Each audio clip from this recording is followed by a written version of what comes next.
টানা ৩ বছরেরও বেশি সময় ধরে চলছে রাশিয়া ও ইউক্রেনের যুদ্ধ। দীর্ঘ এই সময়ে রুশ আগ্রাসন ও ইউক্রেনের পাল্টা হামলায় হয়েছে হাজারো মানুষের প্রাণহানি। লক্ষ্যবস্তুতে পরিণত হয়েছে সামরিক ও বেসামরিক সকল অবকাঠামো। এমন অবস্থায় যুদ্ধবিরতি নিয়ে আশার বাণী শুনিয়েছেন মার্কিন প্রেসিডেন্ট ডোনাল্ড ট্রাম্প। চলতি সপ্তাহে রাশিয়া ও ইউক্রেনের মধ্যে যুদ্ধবিরতি চুক্তি হতে পারে বলে আশা প্রকাশ করেন ডোনাল্ড ট্রাম্প। তবে কোন শর্ত মেনে এই চুক্তি হবে বা হতে পারে তা জানাননি তিনি। স্থানীয় সময় রোববার নিজের সামাজিক যোগাযোগ মাধ্যম ট্রুথ সোশ্যালে দেওয়া এক বার্তায় ট্রাম্প বলেন, তিনি চান রাশিয়া ও ইউক্রেনের মধ্যে চলমান যুদ্ধ শেষ করে দুপক্ষই এই সপ্তাহে একটি সমঝোতায় পৌঁছাক।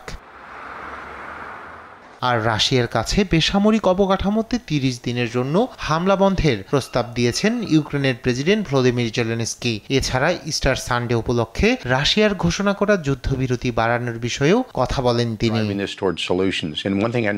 এদিকে ইউক্রেন ন্যাটোর অংশ হচ্ছে না বলে জানিয়েছে ইউক্রেন ও রাশিয়ার জন্য মার্কিন প্রেসিডেন্টের বিশেষ দূত কিথ কেলগে।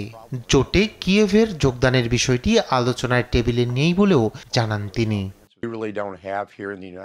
আমরা খুব স্পষ্ট করে বলছি, ন্যাটো আলোচনার বাহিরে। কিয়েভ জোটের অংশ হবে না, এটি নতুন কিছু নয়। ২০০৮ সাল থেকে আমরা এটি নিয়ে কথা বলছি। যখন রাষ্ট্রদূত বার্নস কন্ডোলিজা রাইসকে বলেছিলেন, এটি অনেক দূরে ছিল।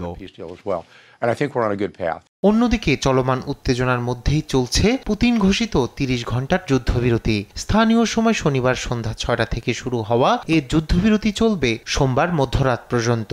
তবে ইতোমধ্যেই একে অপরের বিরুদ্ধে যুদ্ধবিরতি ভাঙার অভিযোগ করেছে দুপক্ষই। রায়হান কবির শুভ্র, নিউজ ডেস্ক, দেশ টিভি।